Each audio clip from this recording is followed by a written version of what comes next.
Welcome back to Domestic Dad Cleaning Up the Mess.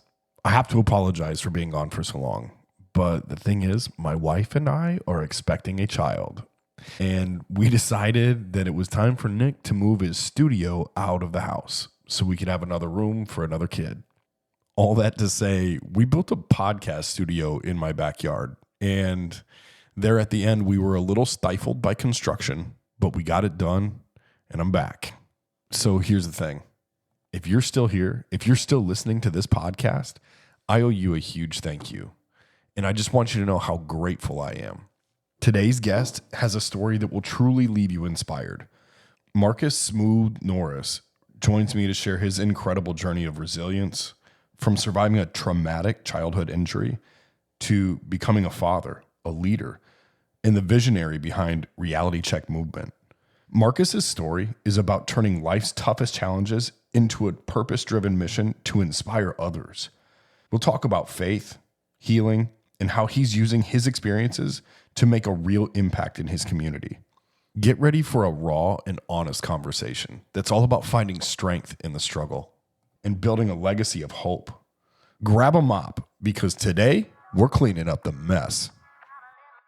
Has life gotten off track? Are you looking for some inspiration to be a better dad? People say all the time, I'd die for my kids. Okay. But would you live for them? Actually live? Get yourself healthy? Make better choices? Eliminate distractions? Would you lead them more intentionally? Would you get sober? Take better care of yourself, physically and mentally. You'd only have to die once. Your kids don't need you to die for them. They need you to live. Have you thought about getting sober, but you just didn't know where to start?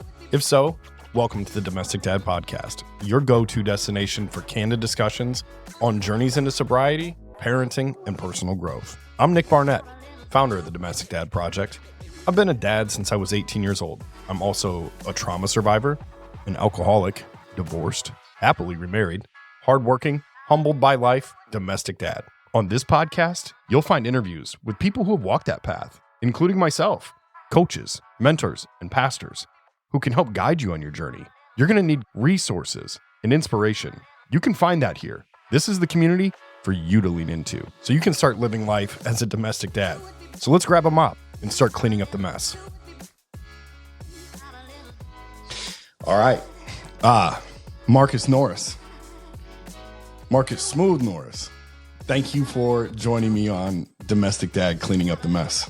Anytime, man. Anytime. Yeah.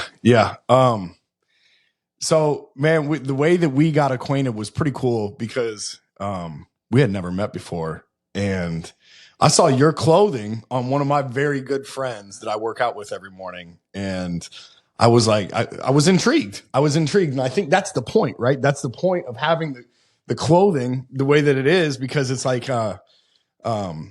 it's kind of captivating. And you go, what is going on with this? So I looked you up on Facebook and I read your story, man. And it's remarkable. So I'm just really, really excited to have this opportunity to talk with you today. And yeah, man. So with that being said, what was childhood like for you? Childhood for me, man, it was pretty crazy. I would say. I'm from Chicago, Illinois. A lot of gangs, a lot of impoverished background. Yeah. A lot of things that I went through mentally, spiritually, emotionally.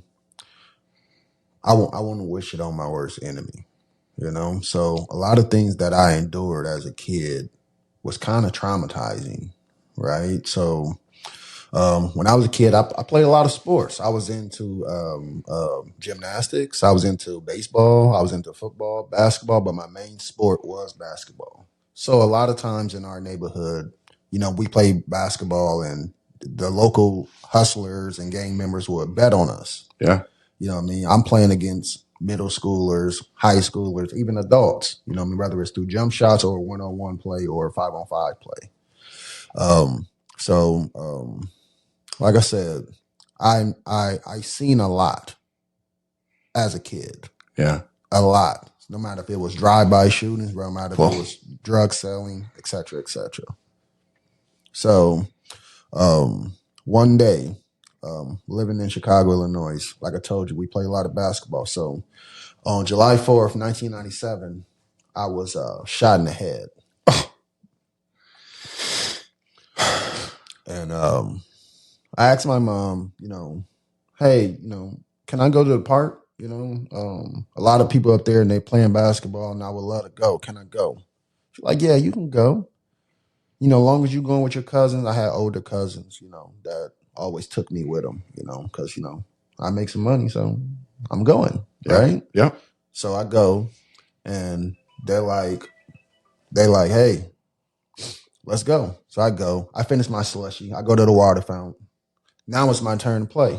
All of a sudden, shots start ringing out. And I'm the only one that get hit. Now, the park is filled with a lot of different people from different gangs, people that just want to play. But I was the only one that was shot that day. What can you unpack that experience for me? Like you were just having some water and then yeah. So I left the water. Did you hear like a bang or like what happened? Yeah. So once I left the water fountain, I shot a few shots and I'm like, I put my stuff down. I'm like, yeah, it's time to play. All of a sudden the car come and then you just hear some shots that ring out. And of course you try to run, but I was the only one that was affected that day. Wow, man. What happened right after? I mean, did you go dark or did you feel it? You instantly go into a coma because as soon as it hit you, it's boom. You know what I mean? I wake up in the hospital and I'm like, what the hell is going on? Yeah.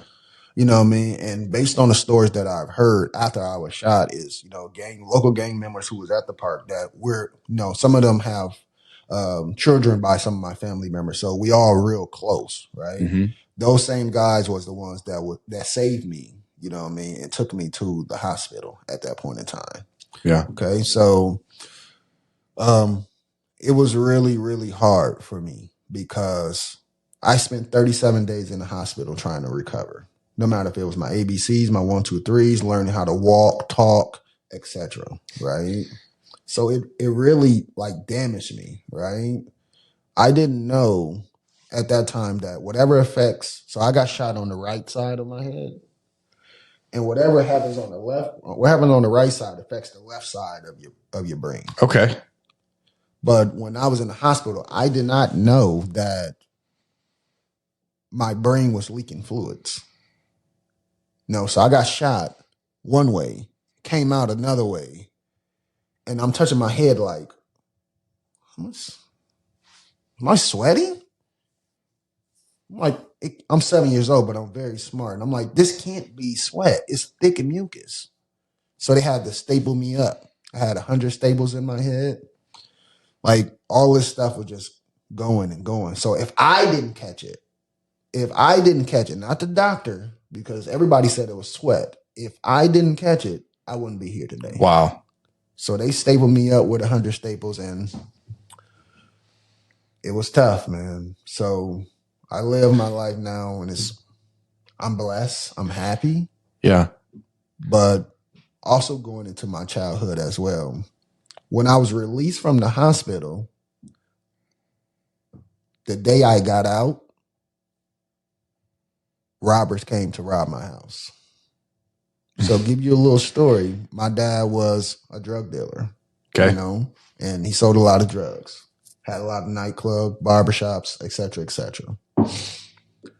However, guys was continuously looking for him. So I done been in probably 2 or 3 different robberies that I experienced where a gun was to my head or I seen my aunt pistol whip, getting burnt with an iron, et cetera, et cetera. But on this particular day,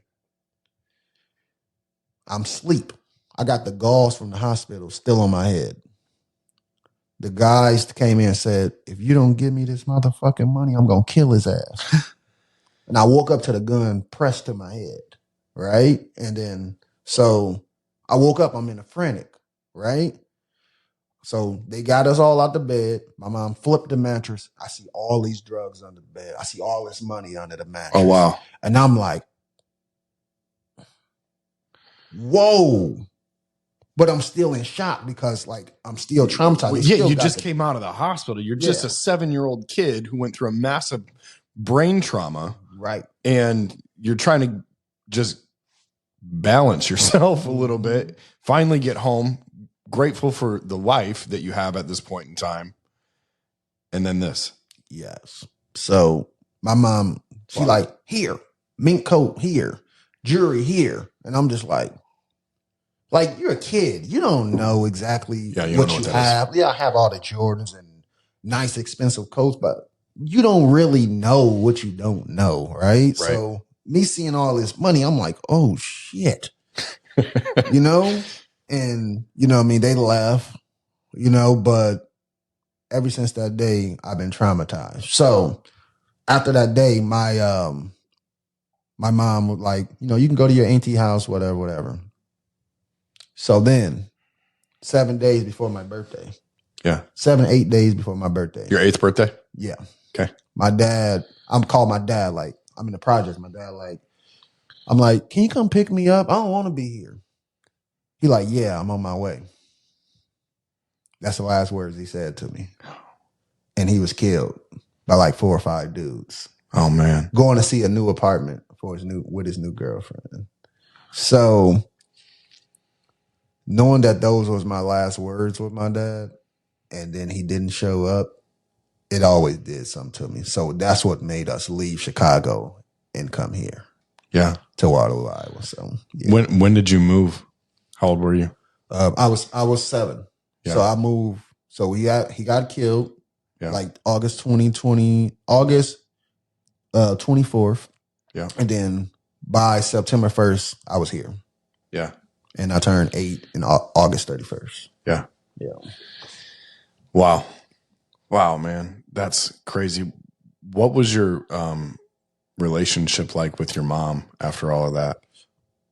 It brought us closer. Yeah. It was always close, but I feel like it brought us even more closer because I'm like, in my eyes, I'm the man now, right? Because I had to grow up fast.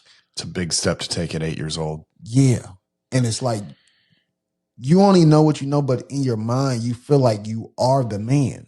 You know, what do I really do in order to protect not only myself and my siblings, but to kind of be the head of the household at 8 years old?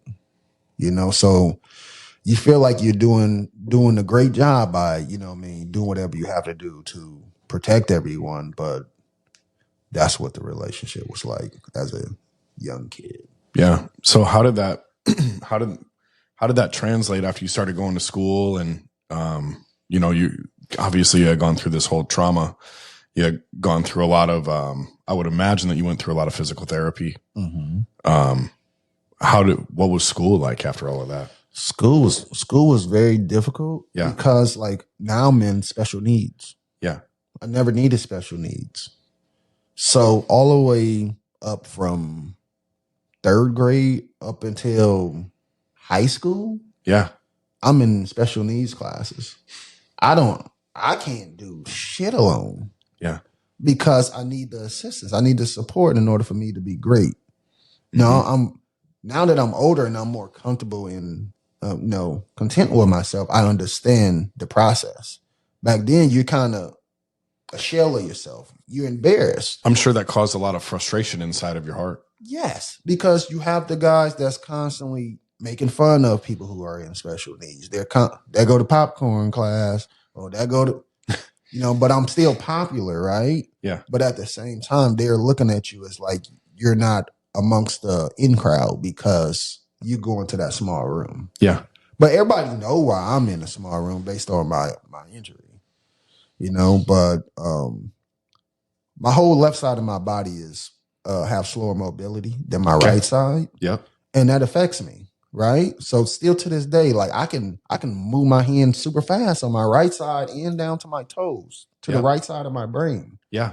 But on my left side, I can't do what it is that I need to do in order to have strength on both sides. Wow. Yes, I had therapy, but I wasn't consistent with the therapy, and that's my fault. Yeah. Right? I didn't take it seriously as I should, so that falls off on me. Mm-hmm. So all the way down to my toes, still to this day, I can't type with my left hand. My wrist is, you know, my hand, my arm is smaller than the other side as well. Yeah. So I'm affected very deeply still to this day in regard to why I'm still going through the process. Yeah. Wow, man. So,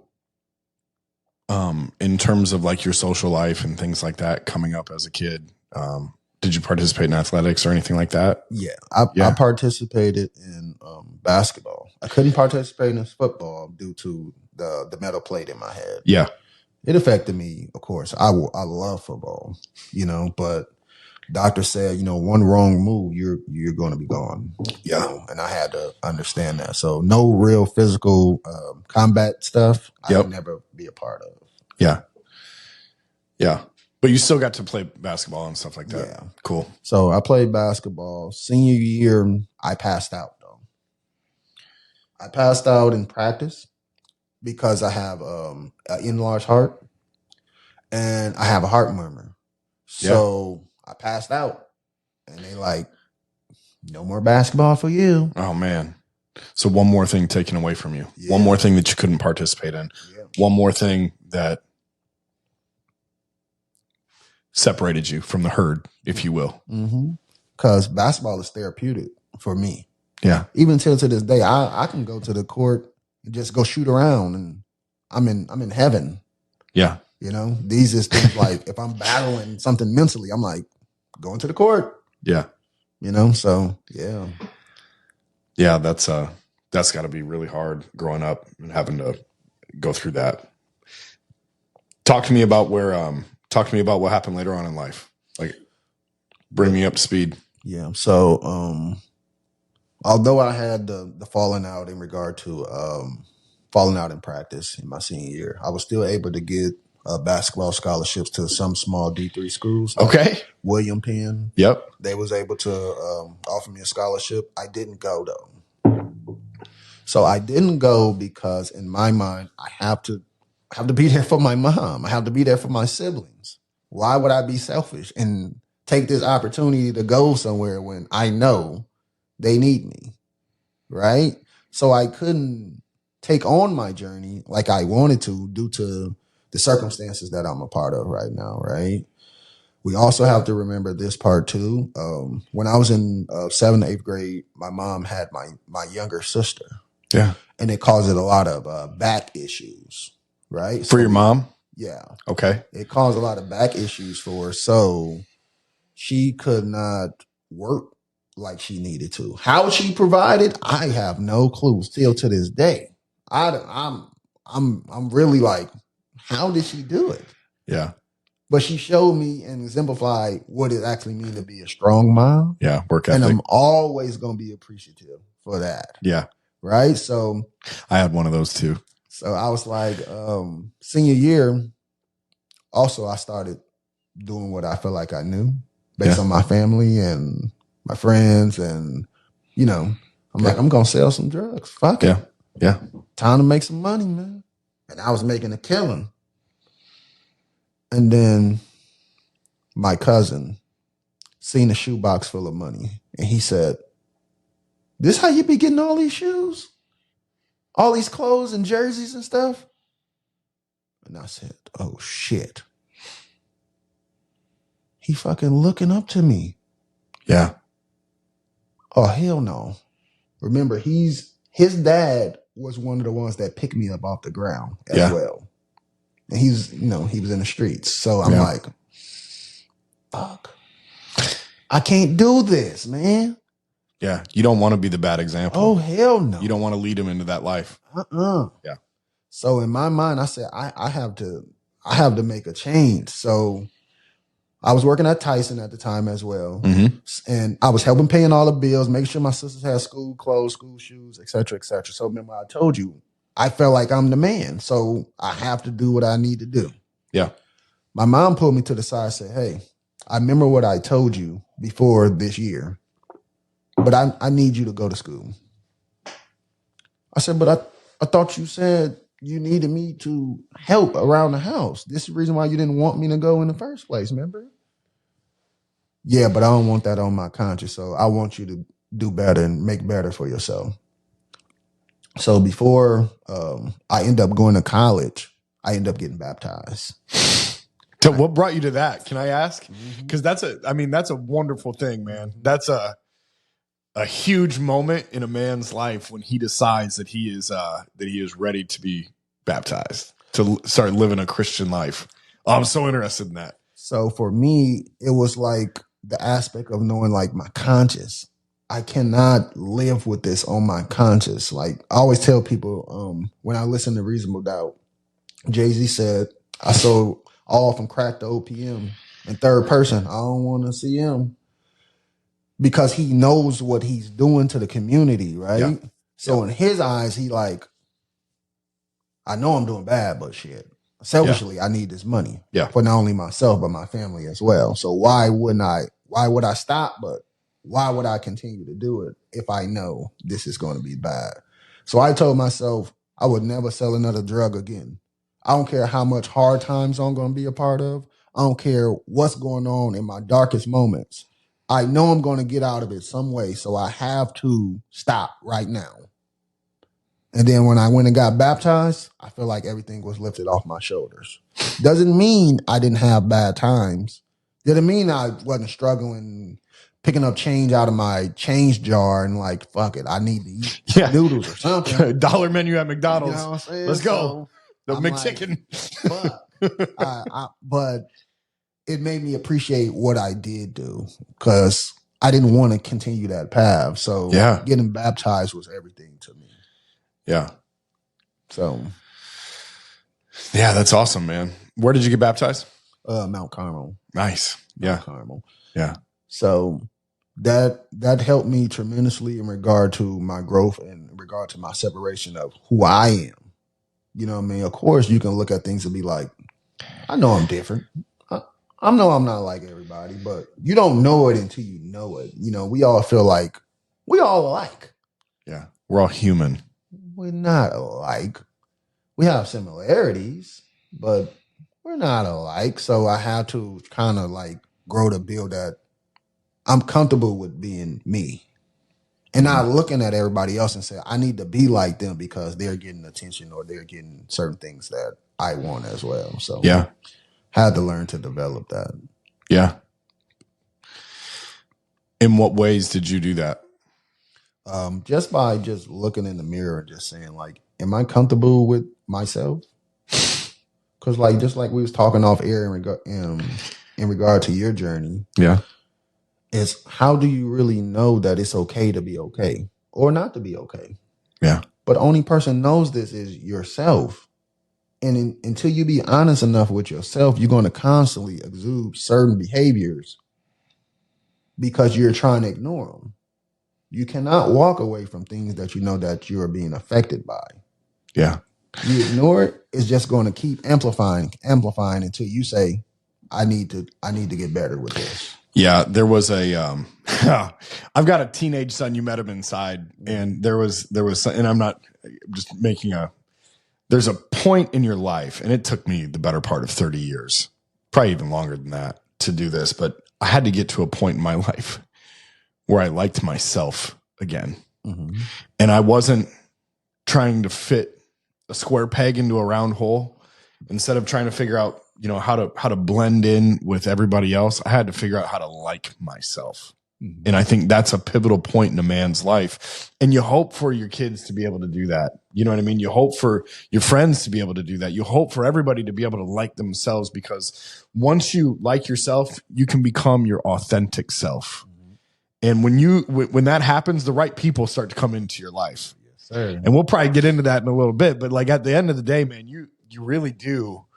If I could write a parenting book at some point in time, that would be a big chapter in it, because there's so many pitfalls in a man's life while he's trying to be like other men.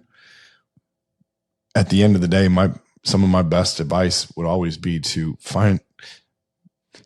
Figure out who you are and like that person first, and then the right people will come into your life. For sure. But that's why I feel like I appreciate those pitfalls, though. Yes. We only know what we know based on what we see, right? Yeah. So in your minds, daddy always work. Daddy always provide.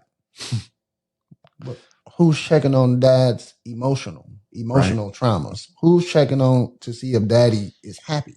Yeah. You know what I mean? So if we're not understanding what we're observing, what we're hearing, what we're listening to, we just grow to accept that this is okay, right? But you don't know you're not okay until you start getting in other circles and be like, wait a minute. When I'm with this, I feel like this. But when I'm over here, it feels so much better. So I want to constantly grow in this capacity. Yeah. Because let's say you had a family, like, you know, based on your family structure, you're like, it's okay for my kid to drink Kool-Aid in the morning time. It's okay for my kid to eat fruit snacks, hot Cheetos, whatever. It's perfectly fine. You get a little educated. You start to be around different circles. You start to research. You try to gain more knowledge. So you say, I need to get better. This is not healthy. This is not okay. Yeah. Yeah. Red Kool-Aid in the morning is bad. It's bad for you. You're gonna run into a sugar crash around 10 o'clock, and whoever's a part of that kid's day at that point in time is gonna have a bad day because your kid's having an absolute sugar crash. So yeah. The thing I love is just, you know, giving ourselves grace and understand, like, we only know what we know based on our environments, right? Oh, that's so good. Yeah. Yeah, that is. All right. So after you got right with yourself, yeah, what happened next? I ended up going to Kirkwood Community College. Yeah. I didn't know, to be honest with you, I didn't know what college was about. I just knew I just needed to escape and try something new. I know what life I come from, but I know that's not where I wanted to end up. Yep. Right? I didn't want to be a factory worker all my life, and there's nothing against people who like doing factory stuff. I just know for myself, I have a lot of creativeness within me, and I don't want to just do that. Yeah. Right? So I say I'm gonna go to Kirkwood with some of my friends, and I feel like it was the best decision for me at the time. I struggled because remember, I'm from I was taking all these being all these special needs kind of things, and they were supporting me and helping me along the way. So I struggled my first year in school. But after that first year, during finals week, my mom, somebody had called me and said, you need to get back home. For what? Yeah. It's finals week. I can't afford to not take my finals now. I'm not leaving. Yeah. They're like, you need to get home now. And it was very stern. It was very like, you know what I mean? ASAP. You need to come home right now. And I'm like, okay. They drove me to the hospital, and come to find out, my mom was in hospice, and she's basically on her last breath, basically. And she said, hey, and, you know, she's gasping kind of for air. And she's like, what I want you to do is, you know, promise me you're going to take care of your sisters. And I said, I will. And then I walked out of the room, and I remember to this day, I'm listening to Running My Mama Crazy by Plies. I go downstairs, I'm start coughing up blood, and I'm getting super emotional. I'm like this is about to be the last moment I have. I got myself back together. I walk back up to the hospital room, and she was gone. You know, my mom had over 30 plus surgeries. I never knew she had cancer. That was one of the questions that was in the front of my mind just now. At what point did you? I never knew. She was so strong, she didn't want to even tell me. She didn't ever want to even tell me. I'm the oldest. She didn't want to ask for help. And didn't want to ask for help. But she had like nurses that came to the house. And like that was her workers, but she also had like family support and friends that helped support as well. So we used to always give her range of motions, do the catheter work. So I'm gonna give a huge shout out to my sister Ashley, because my sister Ashley was the one that was really taking care of her. Yeah. And to this day, my sister still does that type of work. Yeah. You know, so I love you, sis. You know, she did a great job. You know, shout out to my other sister Marianne too. But I never knew, my sister never knew, but the nurses and the family friends probably knew that she was suffering from bone cancer. Oh, wow. You know, I think that's one of the worst ones too, as far as like pain. Yeah. So she was wheelchair bound since 7th, 8th grade. You know, so it was really tough in regard to, I don't have anybody that go to the games, and, you know, I don't have anybody that's, you know, she tried her best to try to do for what she could. She been to the Cotillion. I was in the Cotillion when I was in high school, things of that nature. But it was so much work to do to get her out the house. If she could, she would. But some days she just wasn't up for it, you know? Yep. So my mom ended up passing away, and I was dark. When I say dark, I was dark. Like, I wanted to kill myself. Yeah. This is my best friend. Best friend. Wow. That's your lifeline that you came into this world with, that got you through childhood traumas that most people only have nightmares about. She lived through it with you. She took care of you in those moments. Mm-hmm. You know, she was your rock, man. Yeah. So it was like, when I went back to school immediately. So we had the funeral. Yeah. We got her cremated. So her urn sits in my house to this day. We got her cremated or whatever. I go back to school.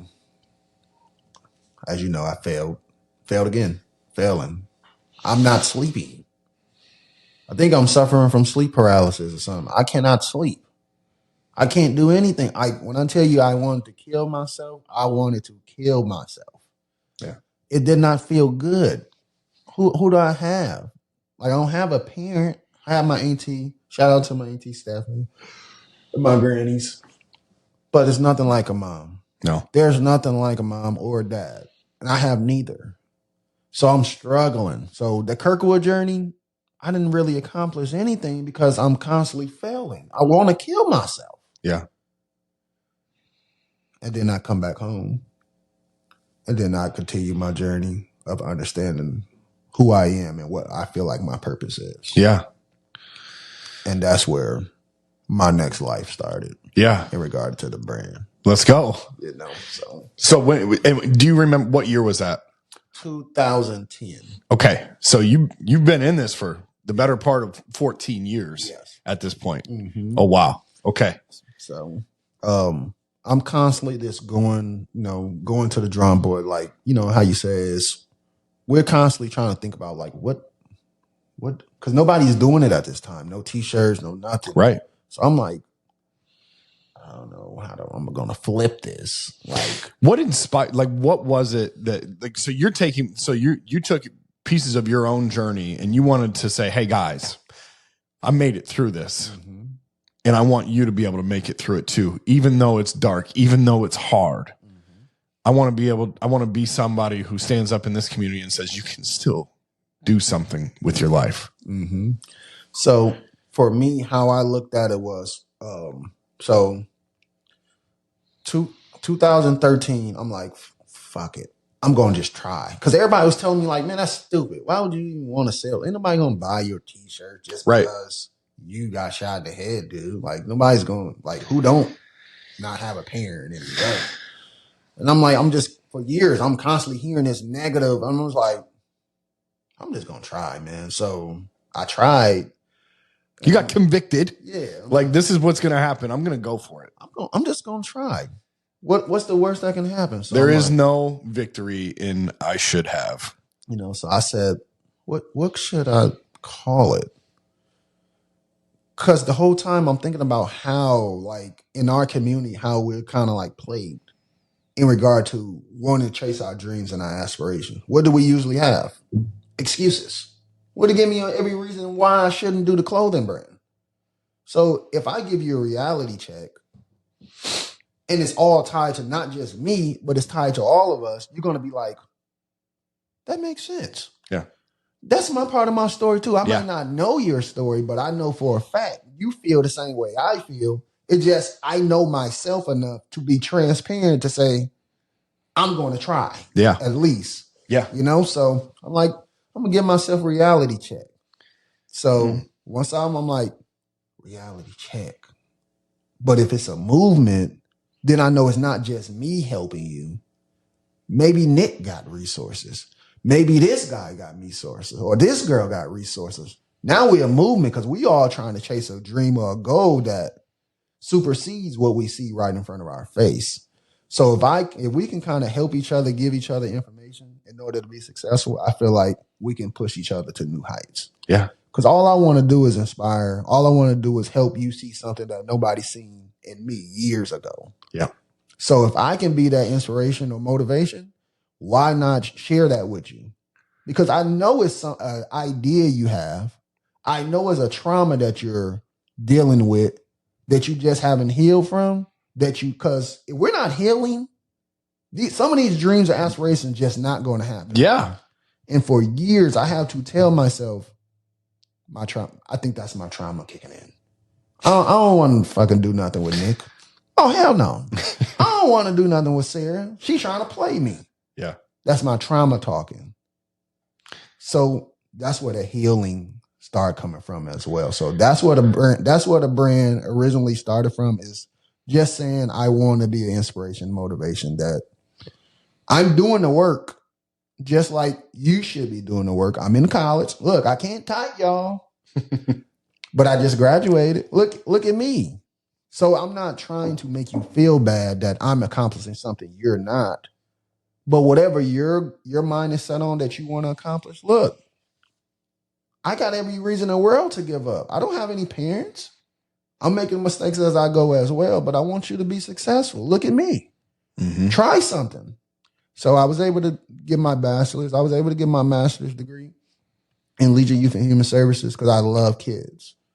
Remember, all this stuff still catapulting, not just helping adults, but the kids. Mm-hmm. Kids give me so much, like it brings something, like it makes me smile every day knowing that I'm appreciated and wanted, needed, you know? So that's where the brand came from. Yeah, and I'll tell you what, man, that was the thing that really drew me into your story, was that you were an innovator in a space that I was existing in. And I was like, this guy he's been in it. Like, he's already making motivational clothing. He's already trying to help nonprofits. He's already saying, hey, what can I do to help in this community? What can I do to break the stigma around people reaching out for help when they're in need, right? Mm-hmm. And as part of the Domestic Dad Project, what we do here is we try to empower dads, no matter what struggle they're going through, whether it's mental health, whether it's addiction, whether it's just, they've been in the pit for a while, right? Been dark for a while.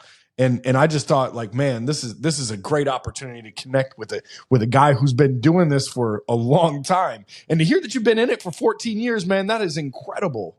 It really is. So thank you for what you're doing, because you're a trailblazer, man. You really are. So I just wanted to make your brand known because I think that it can help people. Appreciate and that. People helping people. We gotta support that type of a community. You know, sure, man. So for me, man, it's very like heartwarming to know that I get a lot of support, but I try to pour in what I give out. Yeah. You know what I mean? So, you know how we was talking off air, and I don't always need money for certain things that I'm going to do because I know it's going to come back in full circle. Yeah. Right? So a lot of times I get asked, hey, can you come speak to the kids, or can you come speak to this nonprofit? Yeah. And inspire them to do X, Y, and Z? Oh, sure. When you need me. I'll be there whenever you need me. Yeah. Because that's what it's all about. I'm not chasing money. And the reason why I'm not chasing money, everything else comes full circle for me. Yeah. It comes in abundance in regard to what I feel like God has in store for me. Yeah. Because I'm not doing anything for attention. I'm not doing anything to be like, well, look at me, guys. No, I'm doing it because this is my purpose. This is my why. This is the reason why I want to be an advocate for change. Yeah. If I can spark a mind, they can spark the next mind. You know what I mean? And sometimes you don't see the impact immediately. Sometimes you may not see it for 10, 15 years. Yeah. It's kids that I have helped when they was in second grade. Now they're in high school. Hey, I remember you were saying da da da da da. And that's what it's all about. Planting seeds. Yes. Each one teach one, Yeah. man. So I love that aspect, man. So I just want us to keep growing and keep trying to be better than we was yesterday. There is no greater fulfillment for me. I had a guy reach out to me the other day from Indiana, and he was like, "Hey, man, I'm 4 days sober, and I've been listening to your podcast, and it's really been saving me." And I was like, "That right there is that's why I started this." You know what I mean? And it's those moments right there that I'm hoping for at some point in time. Like, I'm sure that somebody has bought something from you and they told you, "Hey, this has changed the direction of my heart to a certain degree. This has helped me." Right. And I think that's what it's all about. Is it's about creating a community through clothing. It's about creating a community through just talking through stuff that you've been through, so other people can say, "It's like me," and they can see that Marcus got through it, so I can get through it. There's a great pastor in town. His name's Pastor Q, and I was listening to one of his sermons. I think it was a couple weeks ago, but he said, if God brings you to it, he's going to bring you through it. If he brings you to it, he'll bring you through it. And it's because of people like yourself that provide inspiration for people to get through things. Yeah, man. And I think that's what helps, man. Because like you said, even with your story, it's if Nick didn't grow to understand who he was and be honest about it, how can I help other people? Some of my darkest moments are the things I showcase, but I'm comfortable in my skin enough to express that to the world. Because you like yourself. Because I like myself, right? But it's also the reason why the community keeps growing and keep building is through our transparency. If Nick didn't express his most vulnerable moments, how can I have some type of dignity in regard to Nick's brand? Right? Yeah. So people grow to respect your brand, your journey, knowing you're not perfect, but you're just getting better with time. Yeah. So that makes people gravitate to you a little bit more and say, you know what? His dignity, his integrity in regard to what he's trying to do, knowing he's honest about it, makes me want to buy into what he's have going on. Yeah. You are what you speak about. Right? So that's the things that, keeps me pumped, keep me with joy to know that we're trying, Yeah. So I have a couple other questions for you. At what point did you become a father? I became a father 4 years ago. Yeah. It was the most beautiful moment in the world, man. So when she told me, she was pregnant, for one, I was scared. I'm like, oh, what yeah. the hell? What the freak am I about to do with a kid? So, we get, we find out, I can remember like it was yesterday. She had told me she thinks she's pregnant. She took the test, and I'm like, man, shut up. You're not pregnant, man. Stop it. I don't want to hear that. She took like 3 tests, and I'm like, man, we going to the doctor. I'm not about to forget that little test stuff. And we got the call from the doctor, and like, yes, true. She's pregnant. We went to after that, we went to get the, know the gender of the baby. I think I almost hurt the baby because I was just that excited to know, one, she was having a baby. It was going to be healthy, but it was a boy. And I'm just like, oh my God, I'm about to be a father. And it's like, man, it just did so much joy to me to know the trail that I'm trying to create for not only myself, I know it's going to pay off for my son. So yeah. Being a father is probably one of the best feelings in the world, man. Yeah. What's your favorite part about being a dad? Just knowing that we're both teaching each other. Oh, So a lot of times in life, man, you're the dad, man. What are you teaching them? What can you show them that he didn't know? It's like, well, he's teaching me something too. Things that I think I have figured all the way out. My son's like, he's not saying it verbally, but you need to learn some more patience.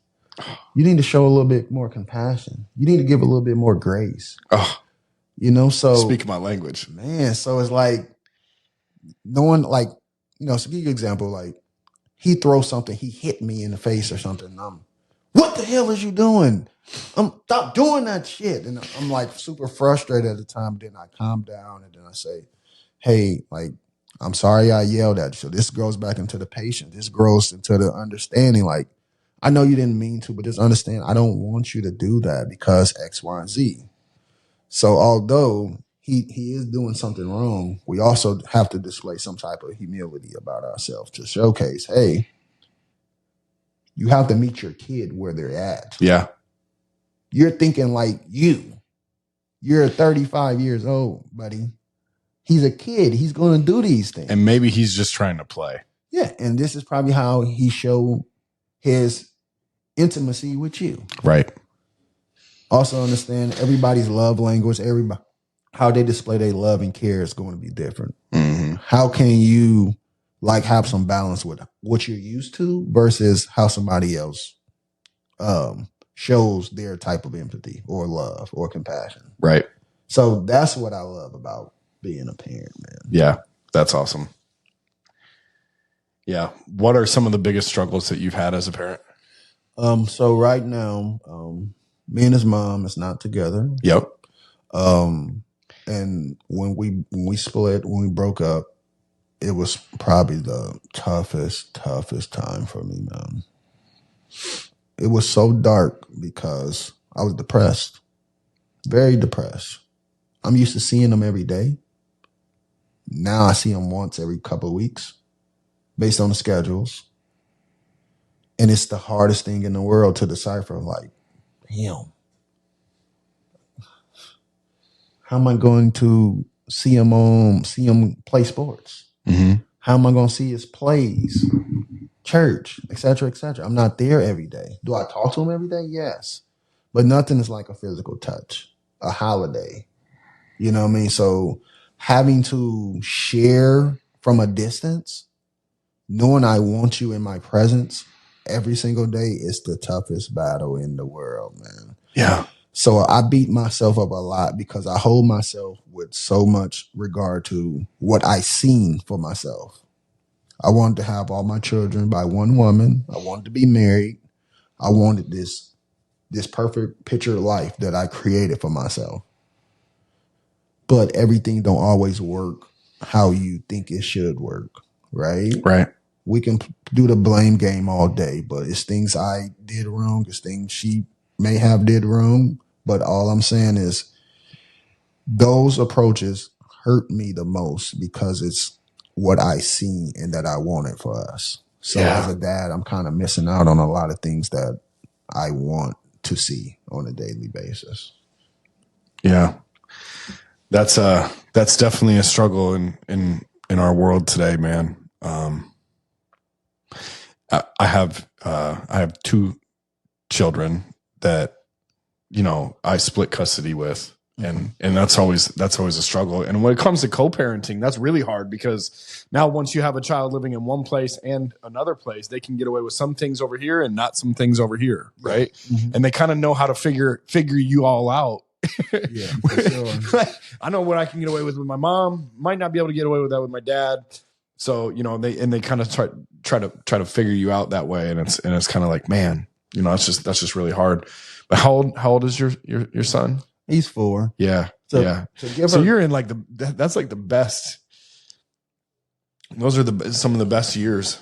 You met Jamie inside. He's 5. He's starting to come out of the like infancy phase of life, and he's starting to like develop like real emotions, like real anger and stuff like that. It's like, you're not a baby anymore. I just want you to go back 1 year ago, you know? Mm-hmm. Yeah. But that's one thing I give her a lot of credit with is so let's just say like he's going through certain things at school. She communicate that with me. Yeah, that's awesome. Appointment is coming up. Hey, this what happened. You know what I mean? I don't want to leave you out type deal. Or this is what we're working on with at home. It'd be great if you get these same books or something similar because this is how he's going to grow. This is how he's going. So understanding that we're communicating this way, it helps us still have some type of compassion in regard to what we need to share with our son. So yeah, I love that aspect about co-parenting, trying to do the best for him. You know. Yeah, yeah, that's awesome, man. That's really good. Communication is key in co-parenting. Yeah. Yeah, I cannot emphasize that enough. Yeah. You guys are on the same team. Yeah. You know what I mean? That you're not competing against each other. You are on the same team trying to raise that child the right way. For sure. So, yeah. Well, what advice would you give the next dad who might be going through some of the things that you have gone through in your life? Well, like we shared earlier, just give yourself some grace, man. Just understand that never going to be perfect. You know, you may want a specific life that you've seen for yourself growing up as a kid, but you just have to understand that, you know, you got this. Things will get better with time. It's never going to be perfect, but they will get better. You just have to believe they will be and understand that your pitfalls are sometimes your biggest blessings at the same time. So that's the advice I would give dads. Oh, man. There was one, I got to read this to you. Sometimes when you're in a dark place, you think you've been buried, but actually you've been planted. Yeah. And that's a hit on the head. So we don't appreciate, you know, what they say, hindsight is 20/20. Yeah. You don't see it for what it's worth when you're going through it because why me? Why me? Yeah. But sometimes those things that went left was the better picture for you to go right. You know what I mean? So you have to understand that I may want it to be an NBA superstar. That wasn't in God's plan, man. So you want to tell God your plans, man? Haha, psych. Yeah, men plan, God laughs. That's it. You know? Like, so you got to understand, man, this is all part of the process of your growth, man. Yeah. Yeah, there's so many things that have happened in my life where this is before I got baptized, before I, you know, fully embraced my heart for Jesus and God.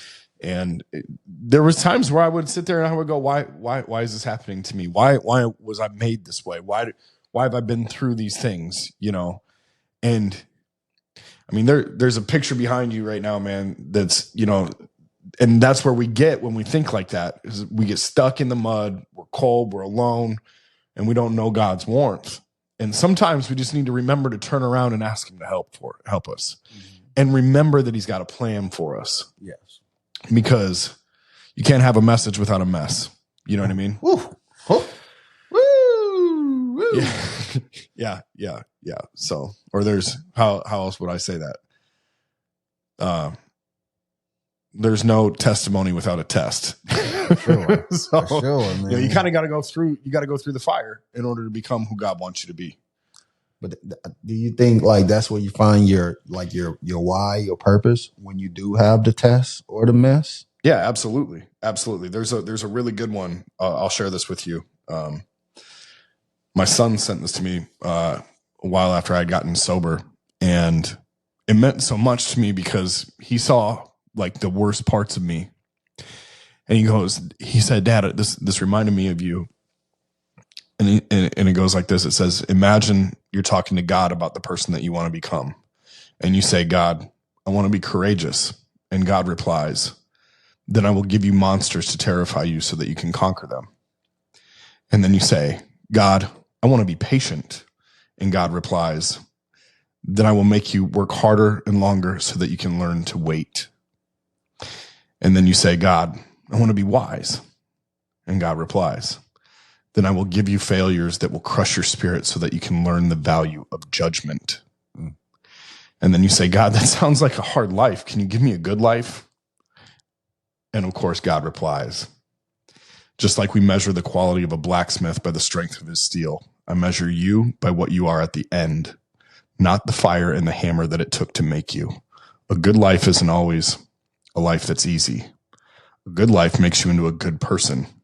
And that, my child, is a hard life. Mm. So, to get that from my son was like, you know, it made me feel a certain kind of way. Mm-hmm. That he saw me as somebody who had gone through some stuff and come through the other side. And two, we often forget that, you know, you can pray for blessings, mm-hmm.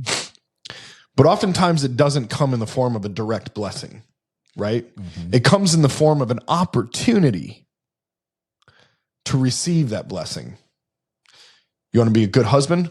I'm going to give you some tests, right? Mm-hmm. You want to get sober? Okay, I'm going to give you a whole bunch of opportunities to get drunk, and you're going to have to say no to it, right?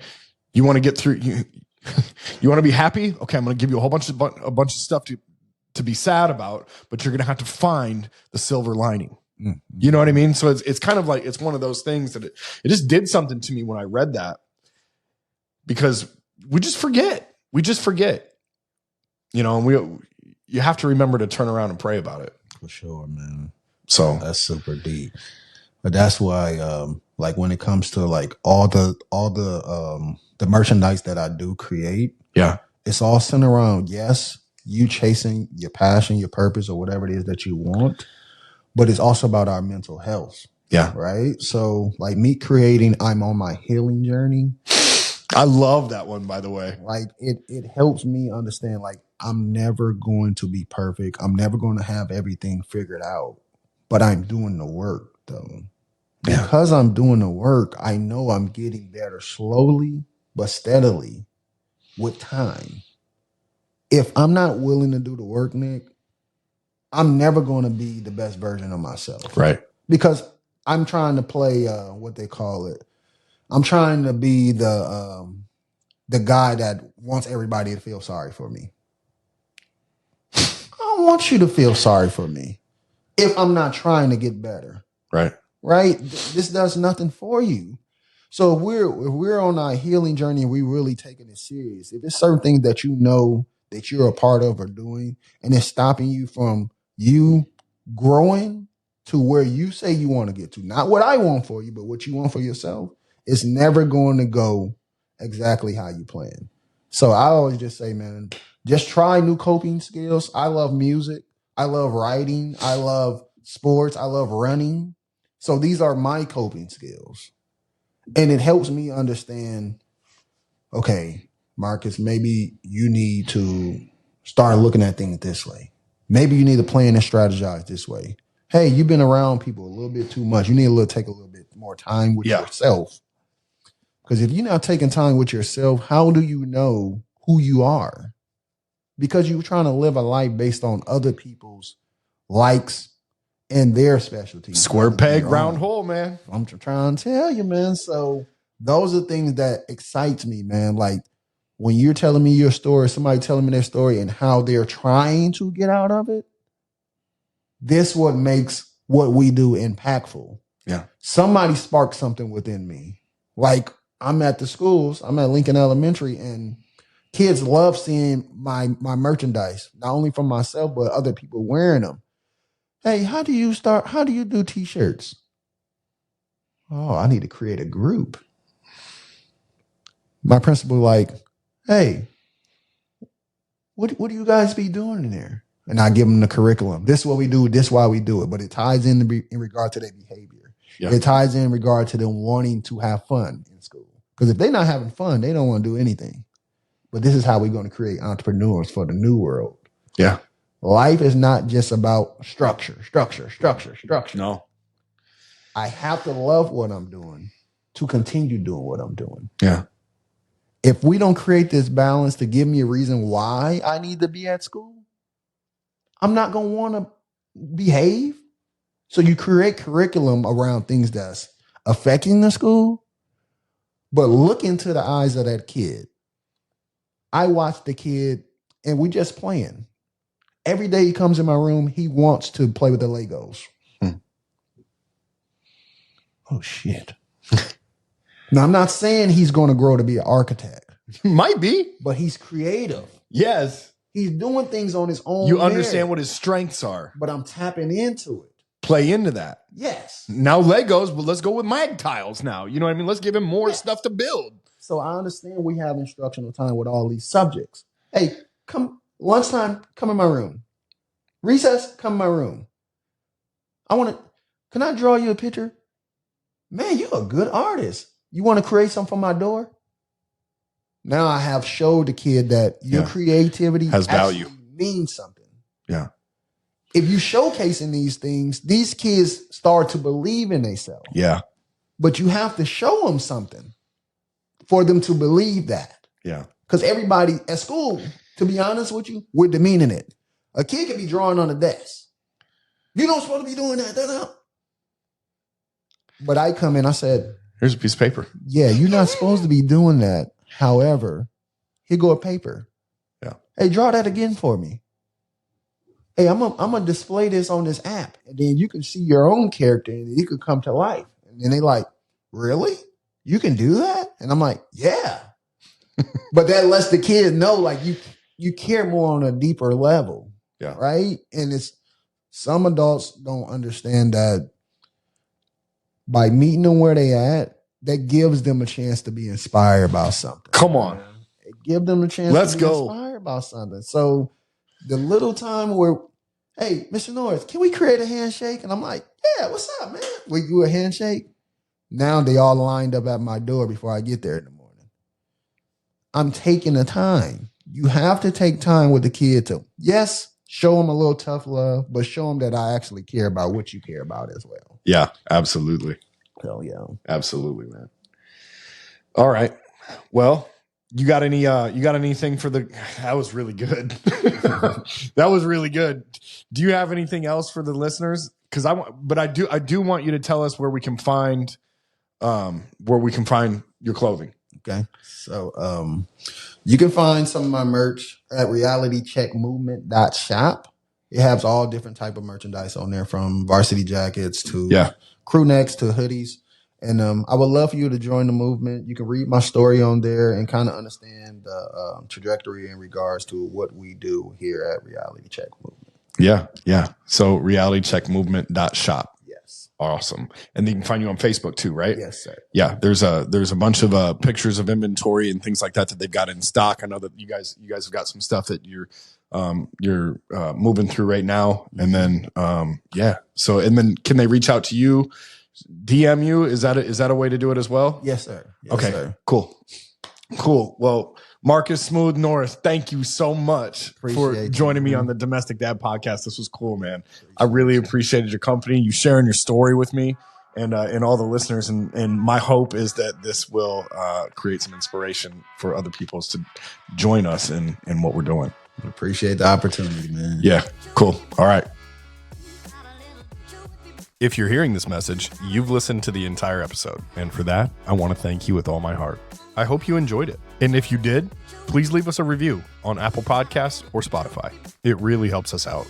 If you have questions about getting sober, parenting, or personal growth, email Nick at domesticdadproject.com with any questions about cleaning up the messes you've made. And if your question is discussion worthy, we'll feature it in an upcoming episode. Don't forget, you can watch any of these videos uncut and unedited, filmed in my studio from our YouTube channel. Just go to YouTube and search for Domestic Dad Project. Also, please follow us on Facebook or share this episode on your social media. You can also join our community by grabbing some merch. It means the world to me to know that this podcast is making a difference in someone's life. And if this episode inspired you to get sober or simply become a better version of yourself, you can claim your free 60-minute coaching session by visiting www.domesticdadproject.com. Let's continue supporting each other to break the stigma around dads reaching out for help to get our lives on track while navigating the obstacles of fatherhood. Until next time, keep cleaning up the mess.